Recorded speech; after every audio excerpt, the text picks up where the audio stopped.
question, and Mr. Fisher's already partially responded to it in the last segment, is about questions about health care. If you could repeal the recently passed health care, what measures would you support to reduce the cost of health care and increase access to health care? So we'll begin with Mr. Kelly, and we'll work this direction. Okay, as far as reducing the cost of health care, I really believe personal responsibility has an awful lot to do with health care costs. There is a responsibility each of us has to not only himself, but also the rest of the people who are footing the bill. You cannot have a lifestyle that encourages or enables you to not stay at a healthy level. The biggest thing I saw in healthcare is I look at here, there's a lot of seniors in this audience. Medicare is going to be bludgeoned.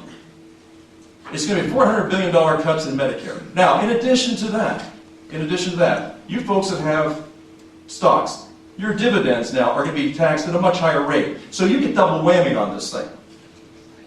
And we look across that, we talk about, well, we want to make sure that nobody is ever taken off the health care rolls.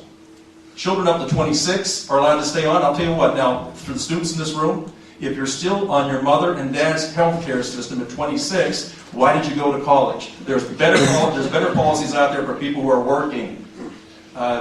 The cost containment, though, comes down to sensibility. We cannot afford to fix everything with everybody all the time with other people's money. It is absolutely, totally irresponsible.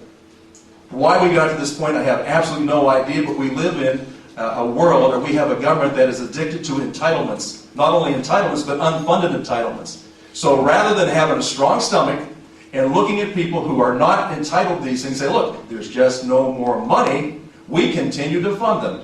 And then on top of that, we have layer after layer after layer of legislation. The health care situation, to me, is absolutely ridiculous. Now, can it be fixed? That's going to be one tough thing.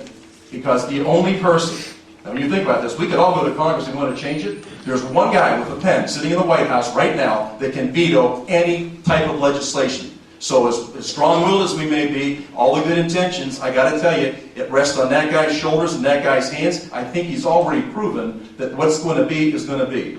The final question this evening was given to the candidates prior to the event.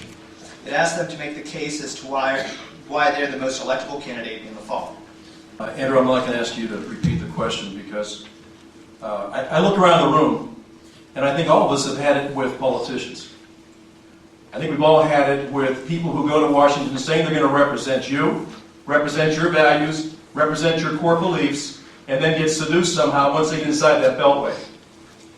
And rather than sit here and parrot a lot of things that you'd like to hear, everybody's going to tell you, oh, we're going to create jobs. Oh, I'm going to lower taxes. Oh, I'm going to change the regulation there. Let me tell you what I'm going to do. I'm going to do everything you want me to do. And you can get elected doing that. They just did it in 2008. They just did the same darn thing in 2008. There's an old saying out there, fool me once, shame on you. Fool me twice, shame on me. At what point do we take responsibility for our government? I am sick and tired of hearing people blame the government for being too big, being too bad, being too wrong. It is not the government that is wrong. It is the people we have sent. Now, as Republicans, and I know there's Democrats out there too, you want to send the best person to Congress that could represent you and your core values. There was a speech given in 1944 by a man named Judge Leonard Hand, and he said, I often wonder if we do not place too much belief in the Constitution, the laws, and the courts to protect our liberties. These are false hopes. Believe me, these are false hopes. Liberty lives in the heart of every man, woman in the country.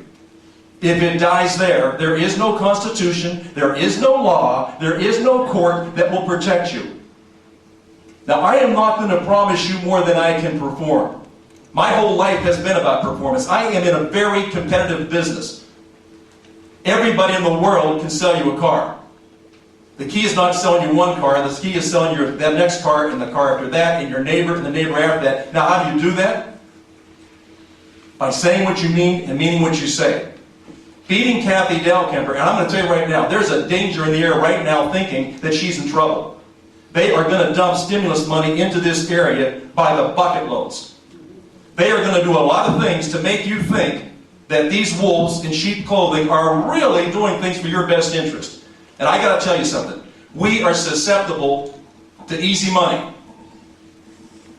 I'm looking in this room, and I'm looking in your eyes, and I know you're like I am. When I borrowed money, it was my name that went on the bill, not my kids, not my grandchildren. I had to have collateral that was worth more than I was borrowing. I had to keep the cash in the bank that I need to have in the bank, and I have to pay it back day by day, week by week. So I am telling you that you better send somebody to Congress that has a strong stomach and is going to do what they have to do to protect your rights and protect your country. Forget about all this political speak, because it's just talk. It can be fixed. But you know what's going to have to take to fix it? You. You. And you, and you, and all of us together. I admire these men for doing what they've done. It's not easy to go out there and do it. You've got to have a big organization. You've got to have a lot of time. You've got to have a lot of money. So thank you. I appreciate you being here tonight. God bless you all.